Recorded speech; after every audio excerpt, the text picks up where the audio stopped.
before we go into possible theories as to why plates actually move, what I want to do in this video is think a little bit about why we see the geological features we do see at plate boundaries. And in particular, I want to focus on the features we see at divergent plate boundaries, where the plates are moving away from each other, or where new land is being created, like we saw in the mid-oceanic ridges, where we see new land being created right in the center and moving outwards from them. So to do that, let's think about the different layers. Let's think about the different layers. And actually, I want to make one quick correction on the last video. Over here, I had drawn these arrows going in that direction. And based on how I defined them, they should be going into the page. And so they should have had these X's there. Now, with that out of the way, let's draw a little diagram of what happens at at the early stages of these divergent plate boundaries. So you might have here you have just your crust, and maybe it's continental crust. So this right here is the Earth's crust, and then you have the solid part of the mantle, and the combination of them is the lithosphere. And then you have the liquid part, or the super hot part of the mantle. So this down here is magma. It hasn't solidified. It's hot enough to be in the liquid state. And all of this combined, so this right here we consider the mantle.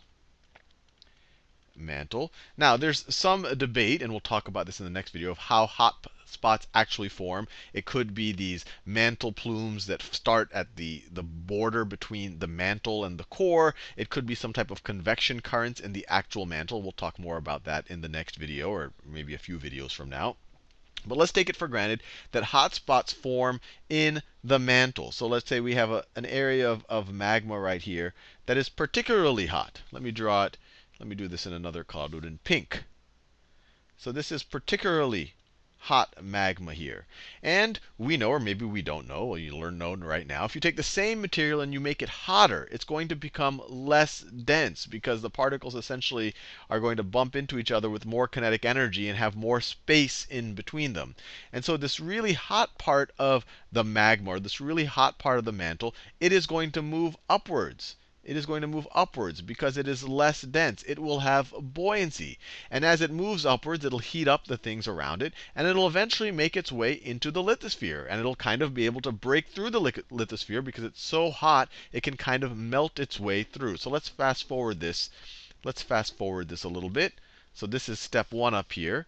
Now step 2, this hot magma is rising now through the lithosphere. And so it's going to create a hot spot. It's going to create a dome in the lithosphere and actually on the crust. And so it might look like this. So the crust is now going to have a dome in it. And this is the original lithosphere. And it's now kind of been broken in two by this hot spot. So the lithosphere is now broken in two, or it's about to be broken in two by this hot spot. So all of this is still the lithosphere. I'll just write litho for short. This up here is the crust. And if you take any rigid material, and the crust and the lithosphere for that matter, they're rigid, and you push outward on it, it won't stretch nicely like a nice elastic balloon. It'll start to crack and have to be pulled apart in order to kind of take the pushing from below. So this crust is going to start to crack. And actually, the best example where you see this is actually in like sourdough bread that has really hard shells around it. You see sourdough bread. Let me see if I can draw a roll of sourdough bread. It has these cracks in the surface, and that's because the outer layer, the outer shell of the bread is really rigid. And so when the inside heats up and the surface area has to expand, these kind of rifts form. These rifts form in the bread to allow that kind of rigid shell to actually expand. And that exact same thing would happen to the crust, or actually the entire lithosphere. So let me draw this hot spot again. So now the hot spot, I want to do it in that pink color. Now the hot spot has gotten this far. This is the hot magma right over here. And if we fast forward a little bit, if we fast forward even a little bit more, then you could actually have the crust starting to be fully pulled apart. So you fast forward a little bit more, the bottom boundary of the lithosphere maybe now starts to look something like this. The magma has kind of broken through the hardened part, the rigid part of the mantle. So maybe it looks like this. Maybe it looks like this right now. You have your hot You have the hot spot right over here. It's gotten that far now. It's gotten that far. And the crust on top, the actual, what we would kind of, what we normally see, has now been pulled apart to kind of have to cover this new surface area. So now it kind of looks something like this. So it's been pushed apart. Let me see how well I can draw this. So now it's been pushed apart. And as it gets pushed apart, it kind of thins out a little bit, as you can imagine it doing. It's almost exactly as the bread analogy. When you look at bread like this, the rift, the parts that the depressions where it was expanding most vigorously, those parts of the bread are actually thinner. Like these parts of the bread are actually thinner, and they're not as hard as the parts that moved away. And you see that exact same thing happening with the land. And you see that exact same thing happening in land. And all of this stuff is going to start getting pushed.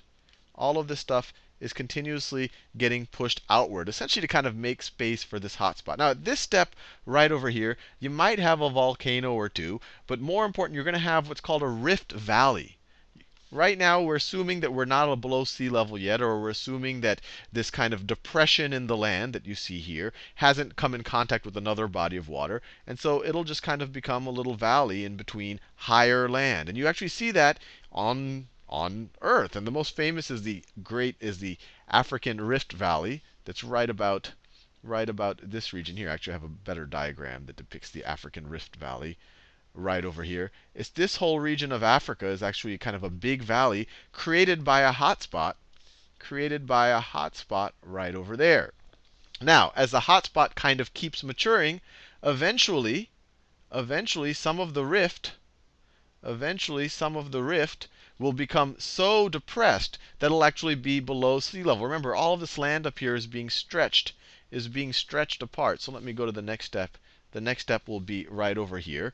The land on top is now maybe below sea level on this next step, and it comes in contact with maybe an ocean or a sea.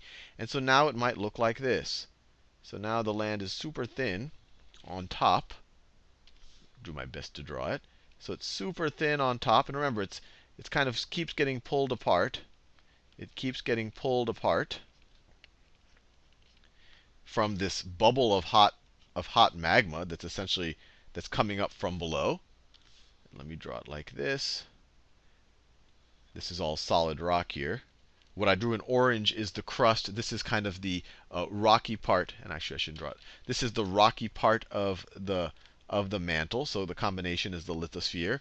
And now you have the hot magma coming up like this. And it might peek through every now and then and create a volcano there. Maybe it'll peek through and create a volcano there. But in general, it's going to keep pushing the land up and outwards. And so this land, even though you're saying, hey, it's being pushed up, because of the outward motion, this land over here is going to be lower than the land around it, like the loaf of bread.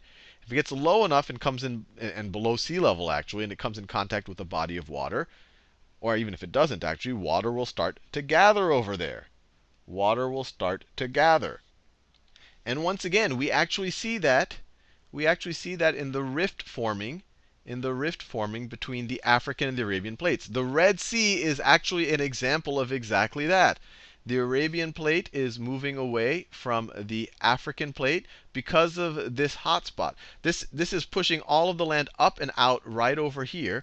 And so this is going out, that is going out. It's moving outward in every direction. And so it creates these depressions where water can flow inwards. The Rift Valley hasn't had water flow into it the way the Red Sea has just yet.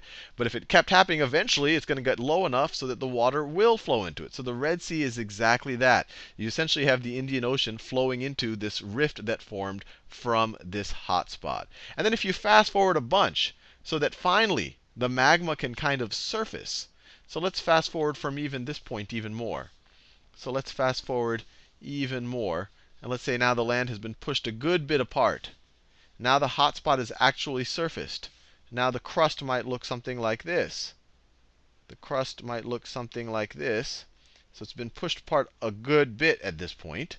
Now we're talking about on the order of hundreds of thousands of years or tens of thousands of years. So the land, for example, the land that was here, this part of the land might now be out here, and this part of the land might now be out here. What's going to happen is that this hot spot this hot spot is going to continue to fuel, and we're assuming everything's underwater at this point, since this depression that was created is now so low, the crust was stretched thin. We're going to assume that all of this is underwater. The hot spot is essentially going to come out of underwater volcanoes. It's going to come out of underwater volcanoes and start creating what's now, this body of water has gotten large enough that we could call it a mid-oceanic ridge. And so it'll actually start creating, let me do this in a different color. It'll start creating an actual ridge. It'll actually create a ridge with volcanoes in the center. And so one, we see things like the the Rift Valley in Africa. We see things like the Red Sea. And maybe even more importantly, that's why we see something like the mid-Atlantic Rift in the middle of the Atlantic Ocean, where you have all of this depressed land that was essentially analogous to that Rift Valley, but it's at a much later stage. And that's why it's able to collect water, because when the land was pushed out and stretched thin, water was able to flow into it. Going back to the bread analogy, it's essentially when this bread was baking and this part of the surface, the crust, pushed outwards, you had this rift form. And then if there was some water on the bread, if it was raining or if it was connected to a body of water, water would have eventually actually flowed in here. And if that bread kept growing, this rift would have kept growing, eventually to the size of the Atlantic Ocean in our theoretical bread. And so that's why you have this huge depressed area where an ocean can form, but in the middle of it you kind of have this actual submerged mountain chain, the submerged chain of volcanoes, this submerged ridge where the land actually does go up a little bit because of all that magma flowing directly out of it. So hopefully that clears up a little bit. That was always confusing to me, why you see uplifted land, but then everything around the uplifted land is much lower, and why the whole thing is submerged as it's moving away. So hopefully that cleared things up a little bit.